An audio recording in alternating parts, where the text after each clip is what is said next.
Assalamu alaikum dear students, myself Naveed Ahmed. I'm here to teach you biology for grade 12 और हम chapter 17 का main topic neurons जो कि ऐसा component है जो कि बेस ही इसी चैप्टर पे करता है। मतलब ये कंपोनेंट क्या है? That is responsible mainly for conduction of the nerve impulse. अगर ये नहीं होगा तो नर्व इम्पल्स कंडक्ट ही नहीं होगा। तो सारे का सारा नर्व इम्पल्स इसी पे बेस करता है। तो यही main structural and functional fundamental unit है नर्वस सिस्टम का। जबकि आपको एक बात बताऊं, इसमें 50% न्यूरॉन्स हैं और 50% इसके साथ स्पोर्टिव सेल्स मौजूद होते हैं। क्या काम परफॉर्म करते हैं, न्यूरॉन्स की कितनी टाइप्स होती हैं, इन तमाम को अंडरस्टैंड करने के लिए चलते हैं लाइट बोर्ड की तरफ। जी students we are going to study neurons, the structural and the functional unit of nervous system.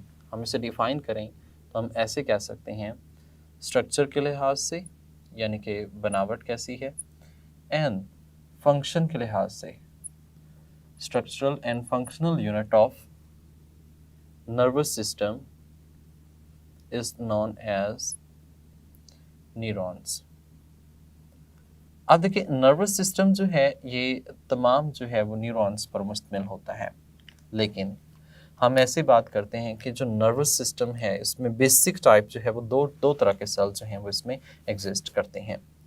एक ऐसे सेल्स हैं जो कि इनको सपोर्ट करते हैं और एक ये मेन सेल्स हैं, these are known as neurons. जो सपोर्टिव सेल्स होते हैं these are known as neuroglia. ये जो न्यूरोग्लिया है इनको हम न्यूरोग्लियल सेल्स के नाम से भी मेंशन किया। Neuroglial almost 50% of central nervous system जो है वो बनाते हैं। आप ऐसे कह सकते हैं कि equal amount of the neurons and the other part is the neurons. दूसरा पार्ट जो है वो न्यूरॉन्स है, ये भी कितने परसेंट बनाते हैं? 50%। दोनों का फंक्शन डिफरेंट है। यहाँ पे न्यूरोग्लियल सेल्स होते हैं, these are responsible for protection. आप सिंपल ऐसे कह सकते हैं सपोर्टिंग सेल्स होते हैं, सपोर्टिंग सेल्स जो सपोर्ट कर रहे होते हैं। जबकि ये हम कह सकते हैं कि मेन सेल्स जो कि मेन फंक्शन परफॉर्म करते हैं नर्वस सिस्टम का, वो न्यूरॉन्स हैं। सपोर्टिंग सेल्स इस सेंस में हम कहते हैं because these are involve in protection. ये किस में इन्वॉल्व होते हैं? Protection of neurons by myelin sheath. Myelin sheath एक कवरिंग सी होती है लिपिड्स की जो कि नर्व्स के अराउंड, न्यूरॉन्स के अराउंड बनती है। इससे प्रोटेक्ट करना ये किनका काम है? न्यूरोग्लियल सेल्स का है। जबकि दूसरा फंक्शन जो इनका है that is nutritions, provide nutrition to the neurons. खुराक प्रोवाइड करना न्यूरॉन्स को, न्यूट्रिशंस टू न्यूरॉन्स, ये भी इनका काम होता है। स्टूडेंट, इनकी एग्जांपल हम लें तो एक एग्जांपल मेरे माइंड में आ रही है, दैट इज श्वान सेल्स। ये न्यूरोग्लियल सेल्स की एक एग्जांपल आ जाती है। इन रेफरेंस टू न्यूरॉन्स की जो काम है that is involve in conduction of nerve impulse from one part two another part. यानी कि इनका काम क्या होता है? कंडक्शन ऑफ नर्व इम्पल्स को कंडक्ट करना, ट्रांसमिट करना, ये इनका काम है। ये एक्साइट भी होती हैं, यानी कि आप ऐसे कह सकते हैं detect the change in the form of sensory nerves. ये एनालाइज भी करती हैं मैसेज को, एनालिसिस इन इंटरन्यूरॉन्स, और फिर मैसेज को ट्रांसमिट करती हैं इफेक्टर्स तक in the form of motor neurons तक, यानी कि कंडक्शन का काम कर रही होती हैं। इनकी फर्दर हमारे पास जो है न्यूरॉन्स की 3 टाइप्स जो हैं वो एग्जिस्ट करती हैं। कितनी टाइप्स एग्जिस्ट करती हैं? 3 टाइप्स एग्जिस्ट कर रही होती हैं। 3 टाइप्स कौन सी हैं, उन तमाम को हम अंडरस्टैंड करते हैं कि ये किस तरह से हैं। तो सबसे पहले जो है वो इंटर न्यूरॉन्स जो हैं वो हम बनाते हैं एक स्ट्रक्चर कि वो कैसे है। देखिए स्टूडेंट, इंटर न्यूरॉन्स जो हैं वो उनकी जो मेन सेल बॉडी होती है वो यहाँ पे होती है, मेन सेल बॉडी। ये इस तरह से स्पाइन लाइक अपीयरेंस जो है वो दे रही होती हैं, स्पाइन लाइक अपीयरेंस, ठीक है, लाइक दिस वन, ठीक है, स्पाइन लाइक अपीयरेंस। यहाँ से फिर आगे ये फाइबर्स जो हैं वो इसके एक्सटेंड होते हैं, ठीक है, like this one. These are here cell body which contain the nucleus, जिसमें न्यूक्लियस है और बाकी स्ट्रक्चर्स जो हैं वो इसमें एग्जिस्ट कर रहे होते हैं इसमें, ठीक है, ये इस तरह से। तो ये जो स्पाइन लाइक अपीयरेंस दे रही है, ये यहाँ पे जो हमने बात की है, दैट इज इंटरन्यूरॉन्स, ये इंटरन्यूरॉन्स है। One is carrying message towards the cell body and the other one is carrying message away from the cell body. Like this one is known as axon, this one is known as cell body, and this one is known as dendrites.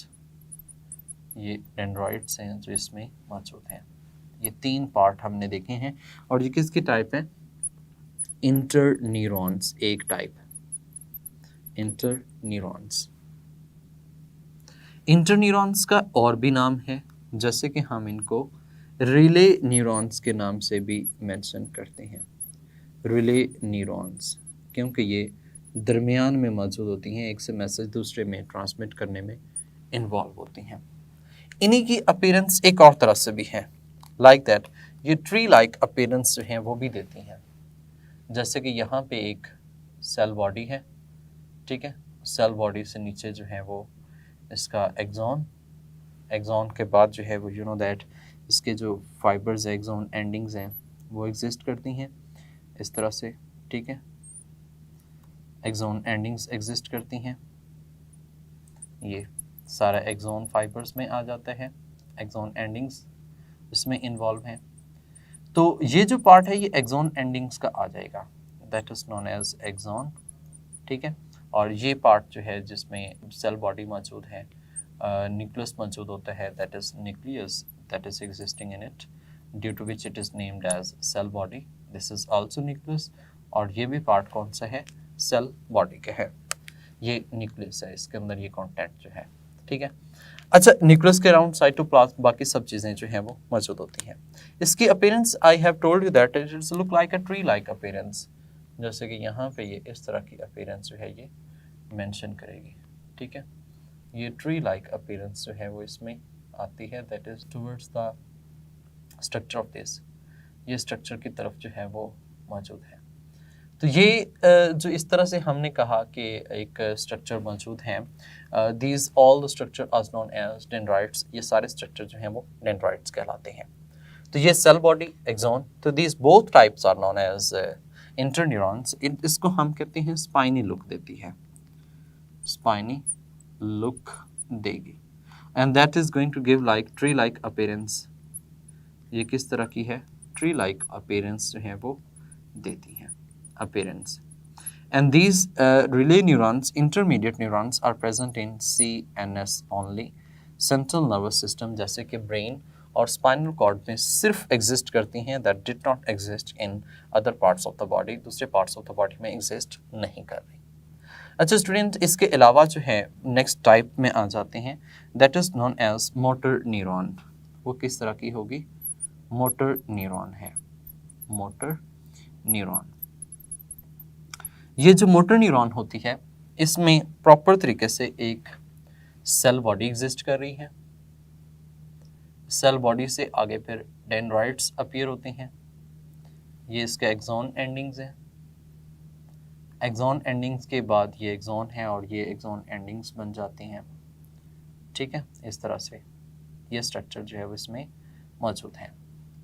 तो ये जो structure इस तरह से appearance हुई है, like this one, कि इसमें ये सेल बॉडी और डेंड्राइट्स जो हैं वो मौजूद हैं, ठीक है, इस तरह से। तो ये सेल बॉडी का कंटेंट है जिसमें न्यूक्लियस एग्जिस्ट करेगा, न्यूक्लियस एग्जिस्ट करेगा, बाकी कंटेंट जो है वो यहाँ पे मौजूद होता है, ठीक है। That is known as axon, ये एक्सॉन है, ये सेल बॉडी है, सेल बॉडी, सेल बॉडी को हम सोमा भी कहते हैं, सोमा है।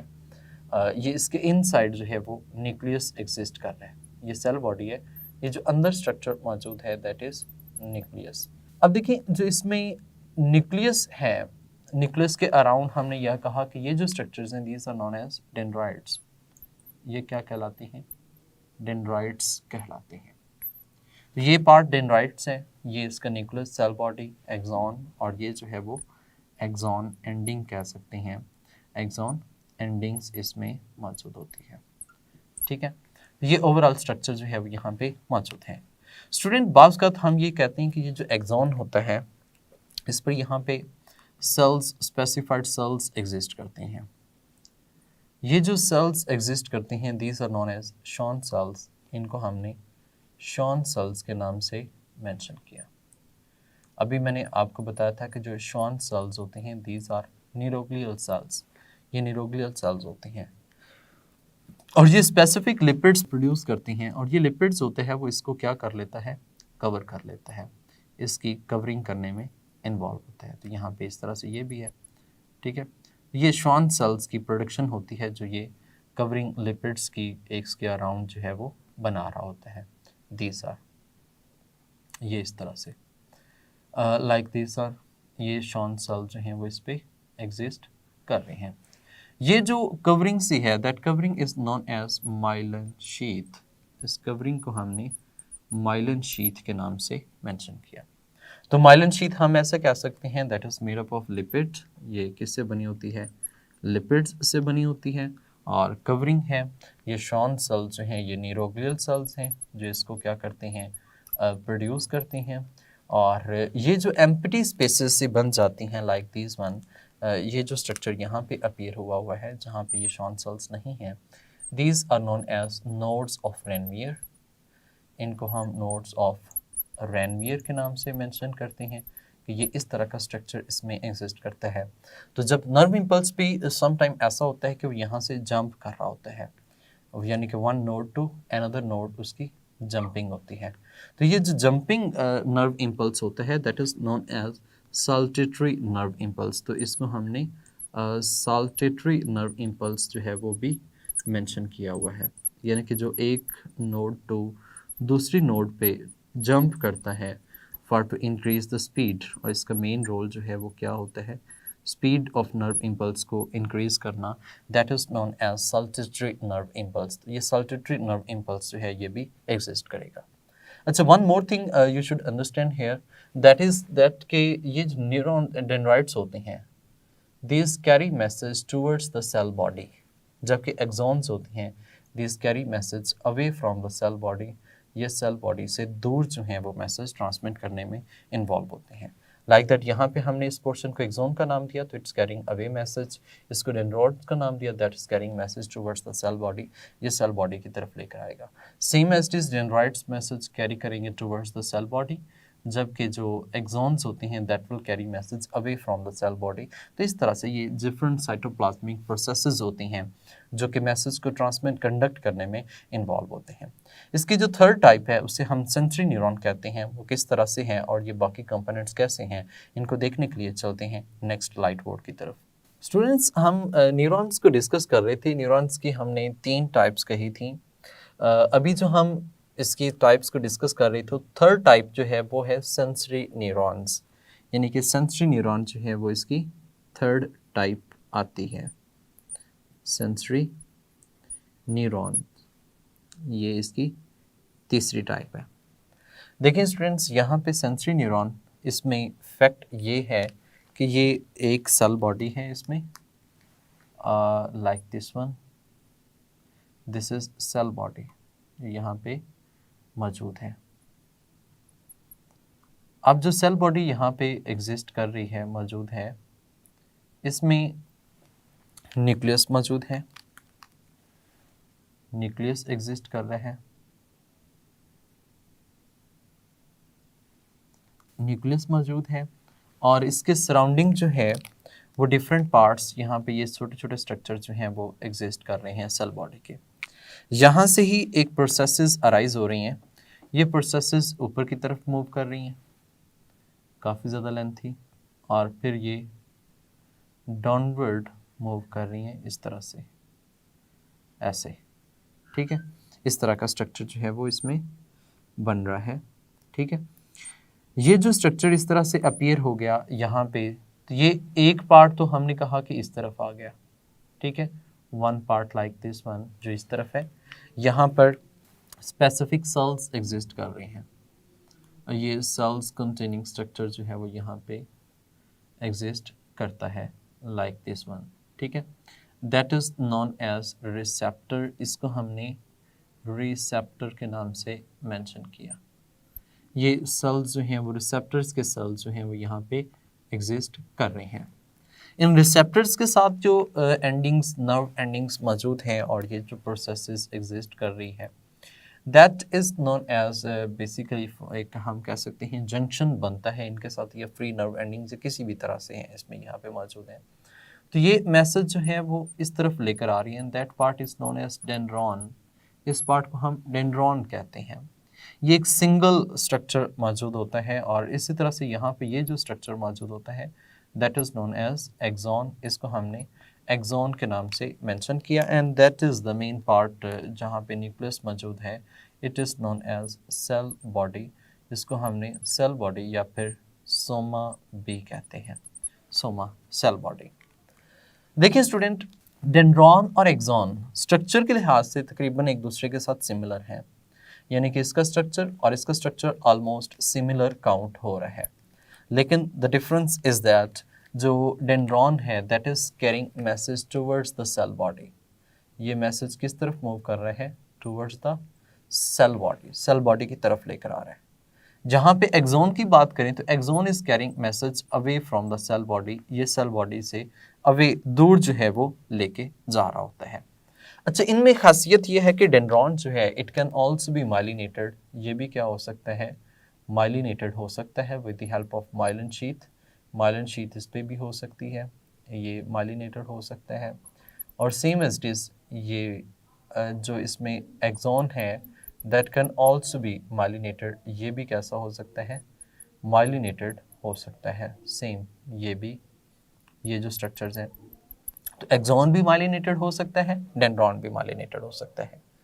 ये जो सेंसरी नर्व्स होती हैं, सेंसरी नर्व्स रिसेप्टर से मैसेज लेकर आती हैं। कहाँ तक? आगे जो है इन्होंने मैसेज लेकर जाना होता है, सीएनएस तक जो है ये मैसेज लेकर आती हैं।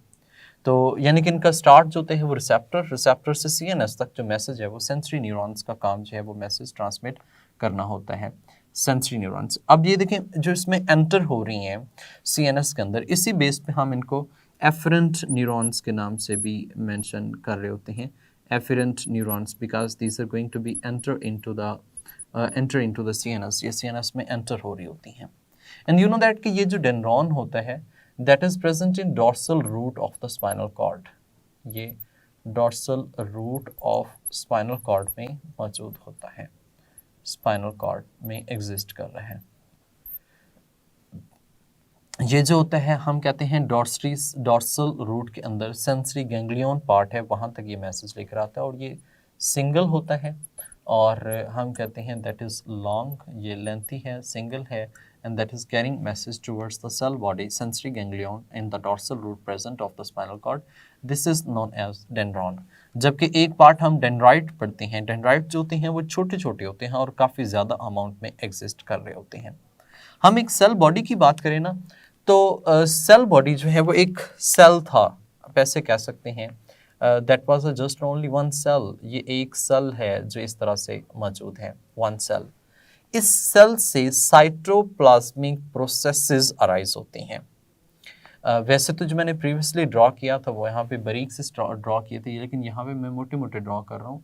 The reason behind is this कि ये आपको नज़र आए कि ये साइटोप्लाज्मिक प्रोसेसेस हैं और इनके अंदर भी ये साइटोप्लाज्मिक कंटेंट जो है ये मौजूद होता है। और ये भी आगे एक लेंथी सा साइटोप्लाज्मिक प्रोसेसेस हैं। ये लेंथी सा साइटोप्लाज्मिक प्रोसेसेस जो है that is known as axon ending. ये जो है ये एक्सॉन एंडिंग की तरफ जो है वो लेके जा रहा है इस तरह से, ठीक है। तो यहाँ पे ये इस तरह से ये स्ट्रक्चर जो है वो मौजूद होते हैं। ये बेसिकली साइटोप्लाज्मिक प्रोसेसेस होती हैं। अब यहाँ पे हम ये कहते हैं कि जो सेल बॉडी है, this one the main part which is containing the nucleus, एक तो इसमें न्यूक्लियस एग्जिस्ट कर रहा है, the one is containing nucleus, इसमें न्यूक्लियस एग्जिस्ट कर रहा है। अदर पार्ट हम कहते हैं कि यहाँ पे इसमें गोल्जी अपरेटस भी एग्जिस्ट करता है, ठीक है। इसके अंदर रफ एंडोप्लाज्मिक रेटिकुलम भी एग्जिस्ट करता है, इसके अंदर बाकी राइबोसोम्स भी एग्जिस्ट करते हैं। तो इस तरह के स्ट्रक्चर्स भी एग्जिस्ट करते हैं।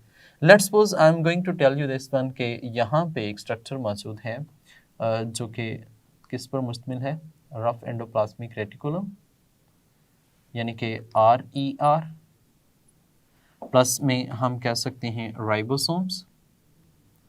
राइबोसोम्स और गोल्जी अपरेटस। अब ये तीनों मिलकर ना एक ग्रेन्यूल्स बनाते हैं। These granules are known as Nissls granules। In granules को हम किस नाम से जानते हैं, Nissls granules के नाम से मेंशन करते हैं, Nissls granules। अब स्टूडेंट बात यह है कि ये जो Nissls granule है ये एक ऐसे ग्रेन्यूल्स हैं which are present here in the cell body as well as in the dendrites. ये डेंड्राइट्स में भी मौजूद होते हैं, जिस तरह के ये साइटोप्लाज्मिक प्रोसेसेस है ना, इनके अंदर भी मौजूद होते हैं। And you know that cytoplasm और न्यूक्लियोप्लाज्म को कलेक्टिवली हम किस नाम से जानते हैं, प्रोटोप्लाज्म के नाम से मेंशन करते हैं। तो here is the protoplasm consisting, यहाँ पे ये जो पार्ट है that is known as protoplasm. ये क्या कहलाएगा, प्रोटोप्लाज्मिक कंटेंट जो है वो कहलाता है, प्रोटोप्लाज्मिक कंटेंट। इसी से ये प्रोसेसेस जो हैं वो अराइज होती हैं। ये प्रोसेसेस में ये जो स्ट्रक्चर है that is known as axon, जिसे हमने क्या नाम दिया, एक्सॉन का नाम से मेंशन करते हैं। यू नो दैट कि एक्सॉन की जो मेम्ब्रेन होती है दैट इज नोन एज एक्सोलीमा, उसको हम एक्सोलीमा के नाम से मेंशन करते हैं। लीमा का मतलब होता है कवरिंग, तो एक्सॉन की कवरिंग एक्सोलीमा, और इसके अंदर ये जो कंटेंट मौजूद है that content that is known as axoplasm. ये जो है वो एक्सोप्लाज्म है। तो यहाँ पे जो हम बात कर रहे थे ना Nissls granules की, that is just and only present in cell body and dendrites but it is absent in the exoplasm or in axons। यानी कि यहाँ पे हम एक पॉइंट कह सकते हैं these are absent in exoplasm, absent in axons। ये axons में जो है वो एबसेंट होते हैं। वैसे ये डेंड्राइट्स और सेल बॉडी में Nissls granules जो हैं वो एग्जिस्ट करते हैं। बाकी इसके अंदर बाकी सारे स्ट्रक्चर्स जो कि एक नॉर्मल सेल के अंदर एग्जिस्ट करते हैं वो भी इसमें एग्जिस्ट कर रहे होते हैं। तो यहाँ पे हमने वो nodes of Ranvier each and everything भी पढ़ा कि इसकी जो एक्सॉन है वो माइलिनेटेड हो सकती है और नहीं भी हो सकती। ये इसकी सेकंड टाइप थी, इसकी जो हमने पढ़ा था ये हमारे पास मोटर न्यूरॉन्स हम कंसीडर करते हैं कि ये मोटर न्यूरॉन है।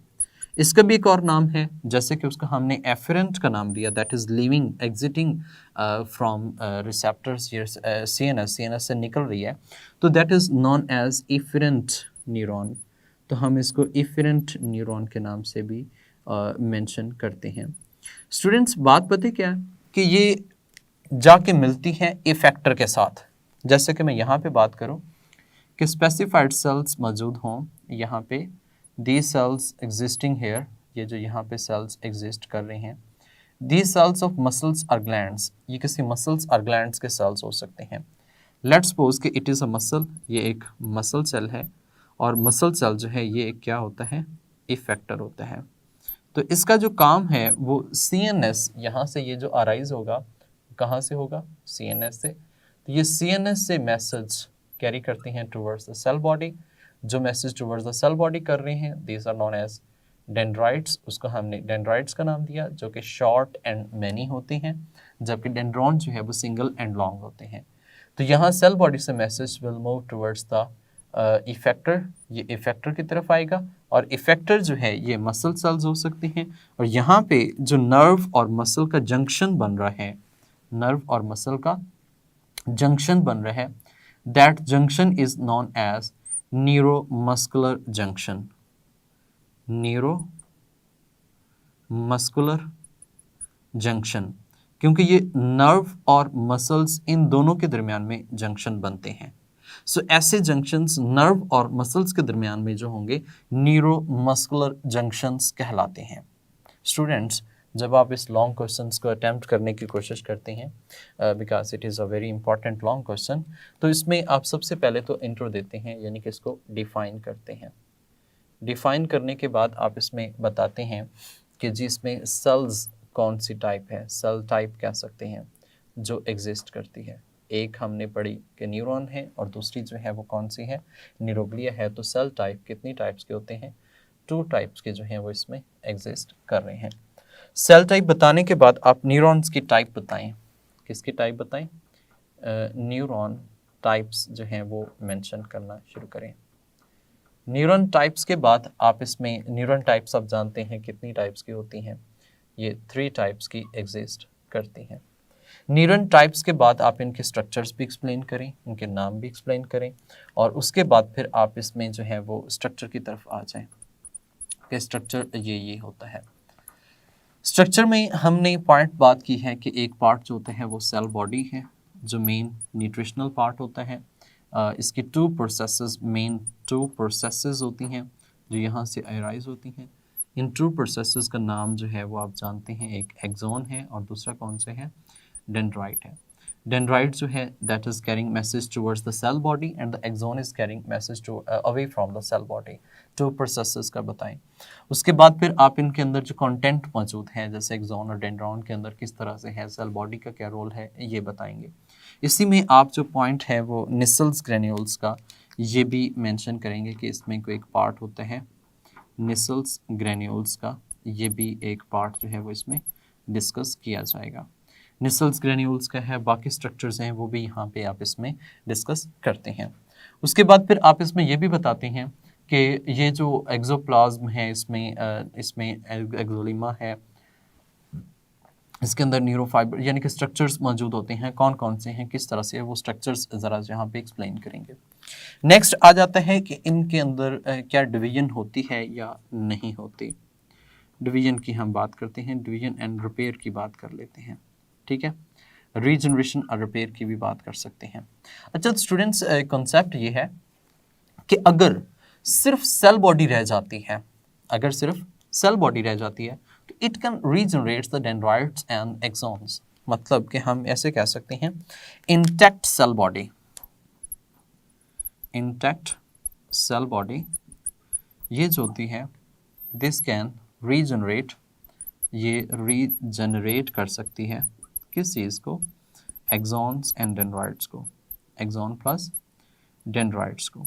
लेकिन अगर बात की जाए इसमें जो मेच्योरिटी की, डिवीजन की, तो रिपेयर तो ये कर सकते हैं अपने आप को, but once mature cannot be divide further. लेकिन जब ये एक दफ़ा मेच्योर हो जाते हैं उसके बाद फर्दर डिवाइड नहीं करते, यानी कि हम कह सकते हैं वंस मेच्योर, जब ये एक दफ़ा मेच्योर हो जाते हैं कांट डिवाइड फर्दर, ये फर्दर जो है वो डिवाइड नहीं कर सकते, फर्दर इनमें डिवीजन्स नहीं हो सकती, ये आगे मेच्योरिटी में नहीं जा सकते। सो ये जो सेल्स होते हैं तो ये किस फेज़ में रहते हैं, सेल डिवीजन के, this remain in G nought phase of the cell division. तो सेल डिवीजन का जो जी नॉट फेज़ है उसके अंदर इनकी जो है वो लाइफ जो है वो गुजर रही होती है। जी स्टूडेंट्स, कि आपने उसको अंडरस्टैंड किया, उसमें हमने डिफरेंट टाइप्स को अंडरस्टैंड किया और डिफरेंट स्ट्रक्चर्स भी उसके अंदर मौजूद होते हैं। इसमें एक जो पॉइंट था लास्ट पे हमने डिस्कस किया कि neurons once mature can't divide. तो जब एक दफ़ा न्यूरॉन्स मेच्योर हो जाती हैं उसके बाद फर्दर डिवीजन नहीं होती। क्यों नहीं होती? क्योंकि वो उस वक्त जी नॉट फेज़ के अंदर चले जाते हैं। और भी वजह है कि ऐसा कुछ स्ट्रक्चर एब्सेंट होता है इनके अंदर जिसकी वजह से न्यूरॉन्स आगे डिवाइड नहीं करती। तो ये सोचना है आपने, खुद ने सर्च करना है इसको। नेक्स्ट हम देखेंगे इससे नेक्स्ट टॉपिक इफेक्टर और रिफ्लेक्स एक्शन। तो take care of yourself and see you in next lecture.